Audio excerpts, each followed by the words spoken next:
The biggest bullies that I've had are doctors. Damn, that hit. Yeah.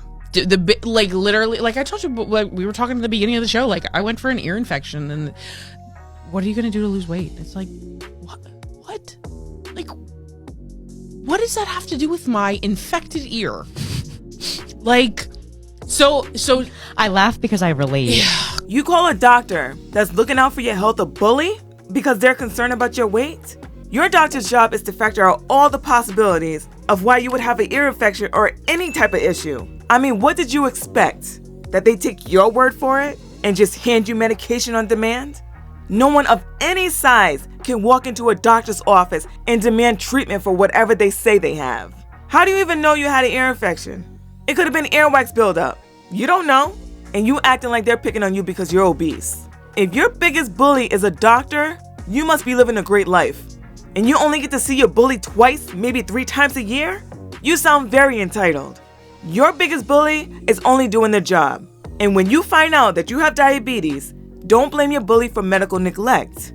They were looking out for you this whole time, making sure you were at your healthiest. And you refuse to take medical advice to lose some weight? And I don't think that host was laughing because she can relate. I think she was laughing at you because you sound ridiculous.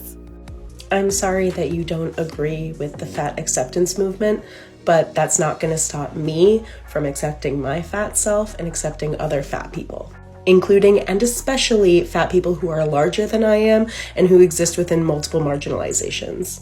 People don't understand that weight is nuanced. It's not as easy as, calories in, calories out. And I'm sure you understand this. As you said yourself, you are fat. I don't think people should have to change how they look to be respected. I don't think people should have to be healthy to be respected. And I don't believe fat people should be discriminated against. That's fat acceptance. That's fat liberation. And if you disagree with that, don't interact with me. The comment says, I'm fat, so I would know I'm losing weight. And I really don't agree with the whole fat acceptance movement. But I'm just trying to understand it. Is weight nuanced? Is weight really that complex? How do you think people get fat in the first place? You think just hormones make you fat? Do you think just taking medications make you fat? I'm not gonna sit here and act like I'm ignorant to the fact that it's harder for some people to lose weight than others. I feel it's impossible to become obese when you're in a calorie deficit, but I partially agree with you when you said people shouldn't have to change the way they looked to be respected. Okay, if you want a certain job, you gotta look a certain way. If you want to be taken seriously, you gotta look a certain way. That's just the way the world works. It's about vanity up in these streets. Would you date someone dressed in raggedy clothes with snot boogers hanging out their mouths?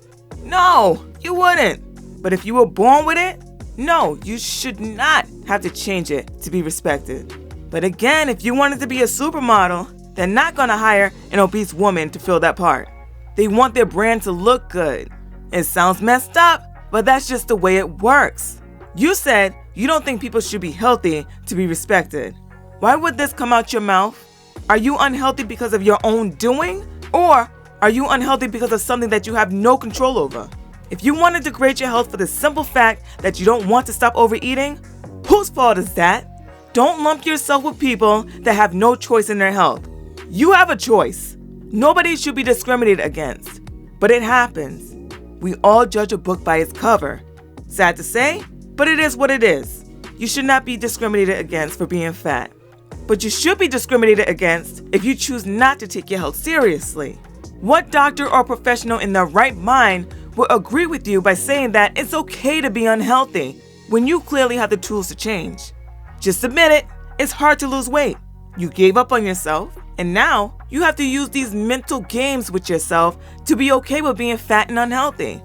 Fat acceptance, fat liberation, accepting that fat is your end-all be-all, that's a sad life to live.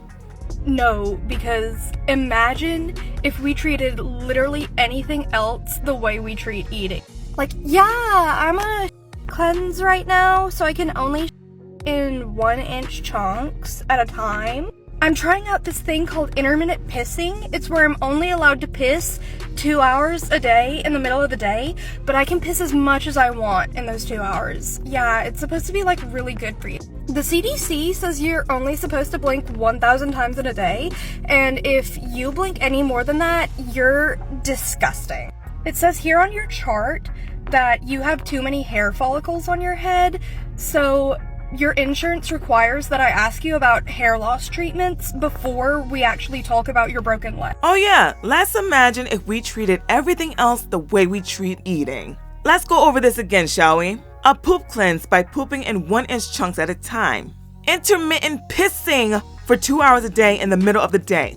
Blink only 1,000 times a day, or you're disgusting. Too many hair follicles on your head? Now you need to talk about hair loss treatment before addressing your broken leg. I'm sorry, but you sound stupid. Did you even think this through before making this TikTok? Did you think you had a good point by bringing up bodily functions that we cannot control? You can't control how much you piss. You can't control how much you poop. You can't control how much hair that's growing out your head. You can't control your blinking. But one thing you can control is how much you eat. So the point of this is what? That eating is an involuntary action that you do on a daily basis and you have no control over that? You're the one that's voluntarily going to the store and picking out foods that you voluntarily make in your kitchen, that you voluntarily stuff in your mouth on a daily basis.